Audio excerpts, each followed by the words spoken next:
చిన్న ప్రేయర్ చెప్పుకుంటాం.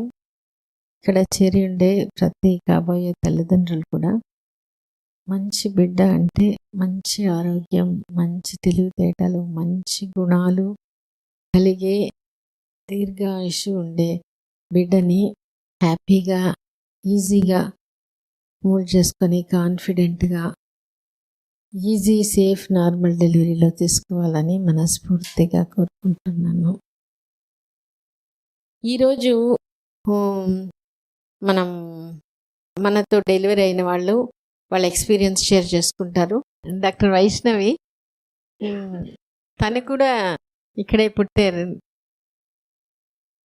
వాళ్ళ అమ్మతో ఎక్కువ అటాచ్మెంట్. అట్లా వైష్ణవి కూడా ఇక్కడే అలవాటు అయిపోయింది చిన్నప్పటి నుంచి. ఆల్ ఆఫ్ అ సడన్ ఒక ఇది అయిపోయింది తనకి. చదివిన తర్వాత ఊరికే ఒక ఎక్స్పోజర్ కోసం ఒక 2-3 వీక్స్ ఉన్నారు. అప్పుడు అనిపించింది ఇంత, ఎందుకంటే పుట్టినప్పుడు చూస్తాం, తర్వాత అప్పుడప్పుడు చూస్తుంటాం, కానీ ఆల్ ఆఫ్ అ సడన్ ఒక డాక్టర్గా అయ్యి వచ్చినప్పుడు చాలా సంతోషం అనిపించింది. వాళ్ళ అమ్మ మాతో చాలా క్లోజ్, అట్లనే వైష్ణవి కూడా వాళ్ళ అమ్మతో ఎక్కువ క్లోజ్, మాతో కూడా అందరితో బాగా క్లోజ్ అయిపోయింది. అంటే అది ఎట్లా అంటే కల్పించుకొని కొత్తగా నేర్చుకోవడం కదా, అలవాటైంది. ఇక్కడ మనమే కదా, మన బిడ్డనే కదా అన్నట్టు ఈజీగా కలిసిపోయింది. దాని ఎక్స్పీరియన్స్ షేర్ చేసుకుంటాను.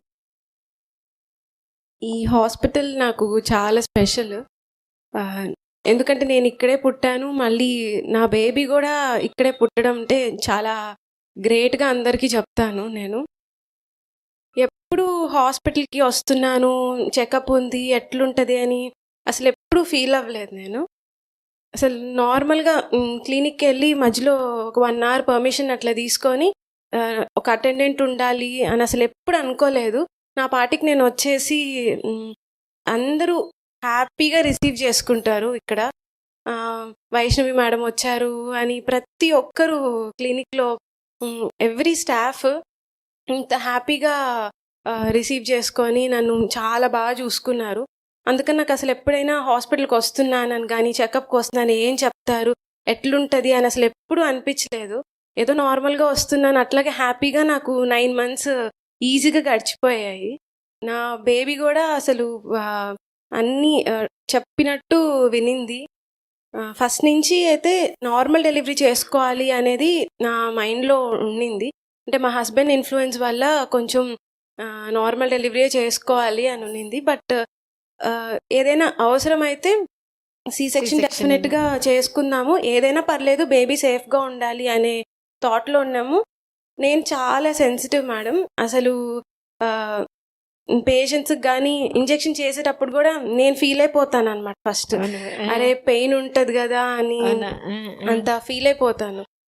అట్లా నాకు ఇంజెక్షన్ ఎప్పుడైనా చేసినా అంత భయం అనమాట నాకు. అట్లాంటిది నేను నార్మల్ డెలివరీ చేసుకోగలనా అసలు అని చాలా భయం ఉండేది. కానీ ఇక్కడ అందరూ అసలు ఏం కాదు, చాలా ఈజీగా అయిపోద్ది, వెయిట్ కానీ నేను అంతా చాలా కరెక్ట్గా ఉన్నాను. ఎవ్రీడే మేడం నేను 5 floors ఎక్కి దిగేదాన్ని, కింద కూర్చొని అన్నం తినేదాన్ని, ఇంట్లో పనులన్నీ చేసుకునేదాన్ని. ఇంకా అన్నీ 6 months వరకు నేను క్లినిక్ వెళ్ళాను మేడం. 6 months తర్వాత ఇంకా కొంచెం రెస్ట్ ఉంటే బాగుంటుంది అనిపించి ఇంకా అప్పుడు బ్రేక్ తీసుకున్నాను. ఇంట్లో ఉన్నా కూడా నేను అన్ని పనులు నేనే చేసుకునేదాన్ని, బెలూన్ బ్లో చేయడం అన్నీ చేశాను. లాస్ట్ వరకు ట్రై చేశాను. ఇంకా బేబీకి అవసరం కాబట్టి సి సెక్షన్ చేసుకున్నాను. అలా చేసుకున్నా కూడా నాకేమీ అసలు ఇబ్బంది ఏం లేదు మేడం. ఇప్పుడు పాపకి 11 months, పాపకి స్నానం చేయించడం, ఫీడింగ్, ఆడిపించుకోవడం అంతా మమ్మీ మళ్ళీ క్లినిక్ నుంచి ఇంటికి వచ్చే వరకు మార్నింగ్ నుంచి మొత్తం నేనే చూసుకుంటాను. నాకు ఎక్కడ అసలు సి సెక్షన్ చేసుకున్న దానివల్ల ఇబ్బంది కానీ ఏం లేదు మేడం. నాకు అసలు జీరో చెప్పాలంటే. అందరు అంటుంటారు సిజేరియన్ చేసుకుంటే బ్యాక్ పెయిన్ వస్తుంది, ఇట్లా స్పైనల్ తీసేయడం వల్ల ఫర్దర్గా ప్రాబ్లమ్స్.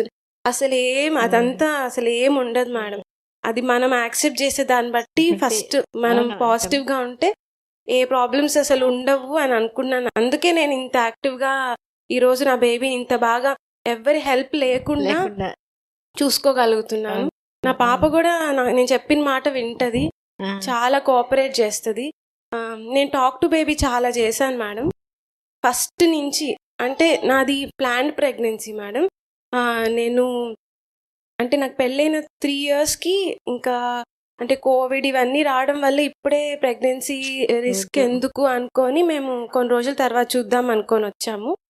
కొంచెం భయం అయితే ఉండింది మేడం నాకు, ఎట్లుంటుంది, ఇన్ని ఇయర్స్ అయిపోయింది కదా, వస్తుందా, ఏదైనా ఉంటుందా అని అనుకున్నాను.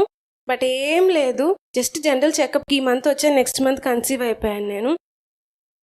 నేను కన్సీవ్ అయ్యాను అని చెప్పగానే హాస్పిటల్ ప్రతి ఒక్కరు వైష్ణవి మేడం కన్సీవ్ అయ్యారు అని ప్రతి ఒక్కరు అంత హ్యాపీగా చెప్తుంటే, ఒక మదర్ అయితే ఇంత బాగుంటుందా అసలు అని చాలా హ్యాపీగా ఫీల్ అయ్యాను నేను. అసలు ప్రతి ఉమెన్కి మదర్ అవడం అనేది అసలు దేవుడిచ్చిన వరము.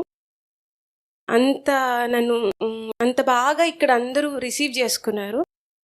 చాలా ఈజీగా మీరు చెప్పినవన్నీ ఫాలో అవ్వడం వల్ల ఈజీగా కన్సీవ్ అయిపోయాను మేడం. నేను నైట్ ఒక 1 month మేడం, నేను ఎక్కువ కూడా ఏం చేయలేదు. చిన్న చిన్నవి 8 లాగా వాక్ చేయడం, కొన్ని ఇట్లా మెంతులు నైట్ సోక్ చేసుకొని ఆ వాటర్ తాగమంటాం, మంచి డైట్ తింటాం. అట్లా 1 month మేడం నేను చేశాను. జస్ట్ ఒక నార్మల్ స్కాన్ చేసుకున్నాము. నెక్స్ట్ మంత్ నేను కన్సీవ్ అయిపోయాను. అసలు కన్సీవ్ అయినా కూడా నేను చాలా నార్మల్గా 6 months నేను క్లినిక్కి వెళ్ళాను.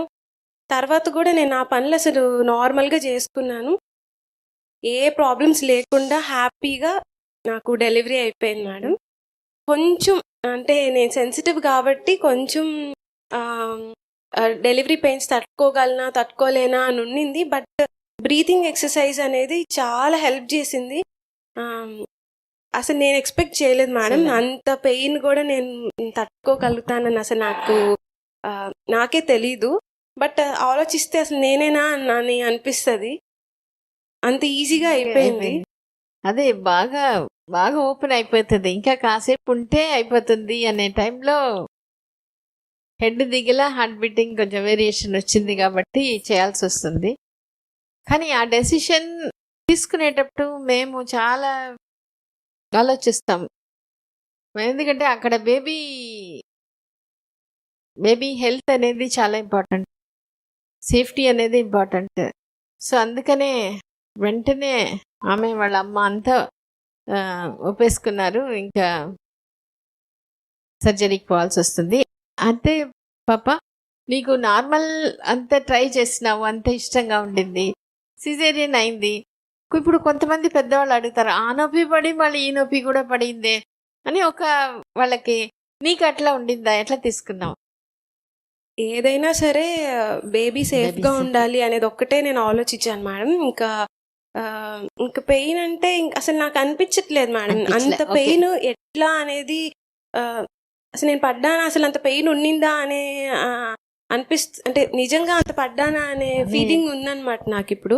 మా మమ్మీ అయితే పీట మీద కూర్చొని లేసి కిందకి స్టెప్స్ మీద ఎక్కి పైకి వస్తూ ఎట్లంతా చేస్తుంటే, మా మమ్మీ ఎందుకు మేడం ఇంత వద్దు, నార్మల్ డెలివరీ వద్దు, సిజేరియన్ చేసేసేయండి అని మా మమ్మీ చెప్తున్నా కూడా అంత బేబీ హెల్త్ అంతా బాగుంటుంది కదా, చూద్దాము అవసరమైతే చేద్దాం అన్నారే కానీ వాళ్ళే చెప్తున్నారు కదా మనం సిజేరియన్ చేసేద్దామా అని అయితే అసలు లేదు. మనం ట్రై చేసాం మేడం. ఇంకా బేబీ కార్డ్ వేసుకోనింది కాబట్టి అది కొంచెం ప్రాబ్లం అయింది కాబట్టి మనం సి సెక్షన్ చేసుకున్నాం. అదే మేడం, చేసుకున్నా కూడా అదేమి ఎఫెక్ట్ లేదు. ఇప్పుడు నేను చాలా నార్మల్గా ఉన్నాను, వెయిట్ గెయిన్ అవడం అసలు ఏం లేదు మేడం. చాలా మైన్యూట్గా కొంచెం లావ్ అయ్యాను, అయినా కూడా ప్రతి పని నేనే చేసుకుంటున్నాను, నార్మల్గా ఉన్నాను మేడం. బ్యాక్ పెయిన్ ఏం లేదు. కొన్ని రోజులు కాల్షియం సప్లిమెంట్స్ అవి తీసుకున్నాను మేడం, తర్వాత అది కూడా లేదు. నేను ఇప్పుడు 11 months అయితే ఇన్ని రోజులు నేనే కదా మేడం చూసుకున్నాను. అది అసలు అది ఎవ్వరూ అట్లా పెట్టుకోకూడదు మనసులో, నార్మల్ చేసుకోవాలి సిజేరియన్ వద్దు అనేది థాట్ అసలు ఉండకూడదు. ఏదైనా పర్లేదు, బేబీ బాగుండాలి, నా హెల్త్ బాగుండాలి, అదే ఫస్ట్ అనుకొని చేసుకోవాలి. విషయం అంటే తనే నార్మల్ సెన్సిటివ్, నార్మల్ కావాలి అని అనుకునింది. నొప్పులు కూడా పడింది. కానీ చూసుకునేటప్పుడు ఇప్పుడు అంత నొప్పిగా అనిపించలేదు అనే దానికి ముఖ్యమైన రీజన్. తర్వాత సిజేరియన్ అయింది, అయినా నాకేం ప్రాబ్లం లేదు అని అనేదానికి ముఖ్యమైన రీజన్ ఏంటంటే ఇష్టంగా ఆ బేబీకి నేను అంటాను, ఇటువంటి వాళ్ళని కొంతమంది చూసిన తర్వాత మనం నొప్పి పడడమే బేబీకి మనం ఇచ్చే గిఫ్ట్. ఇప్పుడు మనం 9 months బేబీ కోసం తింటున్నాం, బేబీ కోసం అవన్నీ ఎంత చేస్తామో, ఈ నొప్పి అనేది ఒక అంటే మనకి ఎప్పుడైనా కూడా నొప్పి అనేది మనకి ఒక డిజీజ్కో సంబంధించింది అనే అనుకుంటాం. నొప్పి అనేది నార్మల్ కాదు. కాబట్టి ఈ నొప్పి అనేది ఖచ్చితంగా డిఫరెంట్. ఈ నొప్పి అనేది శరీరానికి న్యాచురల్ ఫంక్షన్. ఇది ఇప్పుడు పీరియడ్స్లో వచ్చే పెయిన్ని చాలామంది పట్టించుకోరు, ఎందుకంటే సమాజంలో అది ఉంది, దాని గురించి హైలైట్ ఏం చేయరు. కాబట్టి నొప్పి వస్తే మంచిదిలే అంటారు కొంతమంది. నొప్పి వస్తే ప్రెగ్నెన్సీ కూడా ఈజీగా వస్తుంది ఇట్లా అని ఉంటుంది. ఆ పీరియడ్స్లో వచ్చే పెయిన్ గురించి ఎవరు నెగటివ్గా తీసుకోరు. కానీ డెలివరీ పెయిన్ మాత్రం అందరూ నెగటివ్గా చెప్పడం, చూపించడం. కానీ అది అంత అనారోగ్యమైనది కాదు. ఒకటి మనం అట్లా ఫీల్ అవ్వాల్సిన అవసరంలే. ఇప్పుడు వైష్ణవిలాగా ఆ ఇష్టంతో ఆ బేబీ కోసం నేను ఆ పెయిన్స్ తీసుకుంటాను అనేది ఉన్నప్పుడు అది ఎక్కువ మనకు కష్టంగా అనిపించదు. ఒకవేళ సిజేరియన్ అయినా కూడా దానివల్ల అసలు ఏం కాంప్లికేషన్ ఉండదు. సిజేరియన్ అయిన తర్వాత అట్లయింది ఇట్లయింది అనే వాళ్ళందరూ కూడా ఒకటి మెంటల్గా నాట్ యాక్సెప్టింగ్ సి సెక్షన్, అయ్యో నాకు ఆపరేషన్ అయిపోయిందే అనేది ఎప్పుడు అనుకొని మన గురించి మన జాలి లేదా డౌట్ పడడం వల్ల వచ్చిన కాంప్లికేషన్స్ చాలా వరకు ఉంటుంది. హ్యాపీగా నా బేబీ కోసం నేను చేసాను. ఇప్పుడు ఆ నొప్పి కూడా అందుకనే మళ్ళీ అడిగినా కూడా లేదు, ఏదైనా కూడా నేను బేబీ కోసం నేను చేసుకున్నాను, ఇప్పుడు చేసుకుంటుంది, అది పెద్ద ఒక కష్టంగానే అనిపించలేదు అనేటప్పుడు ఆ ఇష్టంతో ఆ ప్రేమతో మనం ఏం చేసినా కూడా మనం ఎంత పని అయినా చేసుకోకుంటాం, ఎంత కష్టమైనా చేసుకుంటాం. అట్లనే డెలివరీ కూడా మనకి పెద్ద విషయంగా కూడా అనిపించదు. చాలా థ్యాంక్స్ వైష్ణవి. శిరీష వాళ్ళ ఇక్కడ కొన్నాళ్ళు వర్క్ చేస్తున్నారు.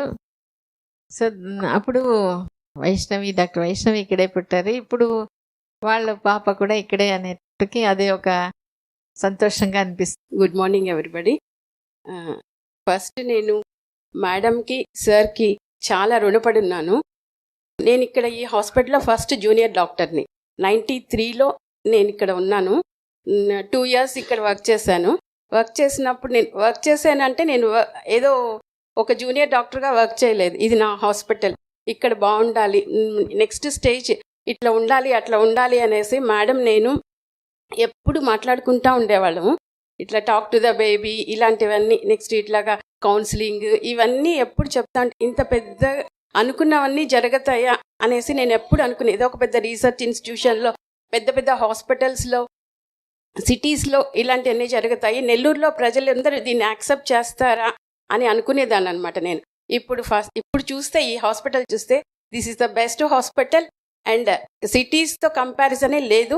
This is one of the best hospital in Nellore అనేది కాదు. అసలు మేడం అంటే నాకు చాలా గౌరవము. Madam she's my mother. ఇక్కడికి వచ్చినప్పుడు నేను ఎప్పుడు ఇది హాస్పిటల్ అని ఎప్పుడు నా డాటర్ ఇంత బాగా చెప్పింది అంటే, ఎప్పుడు నేను వచ్చినా కానీ నేను సర్జరీస్కి అట్లా అసిస్టెంట్కి వచ్చినప్పుడు తను కూడా వచ్చేదనమాట. అంటే ఇక్కడికి వచ్చిన తర్వాత తనకు కూడా డాక్టర్ అవ్వాలి అనే కోరిక కలిగింది. నెక్స్ట్ వచ్చేసి మా డాటర్ని ఇక్కడ తీసుకువచ్చినప్పుడు నేను చెప్పేదాన్ని అనమాట, మేడం సిజేరియన్ చేసేయండి, పెయిన్స్ వద్దు మేడం సిజేరియన్ చెయ్యండి మేడం అని నేను మేడంని ఎప్పుడు రిక్వెస్ట్ చేసేదాన్ని. మేడం వచ్చేసి నువ్వు ఫస్ట్ ఒక రూమ్లో పెట్టేసి నన్ను లాక్ చేసేసారు.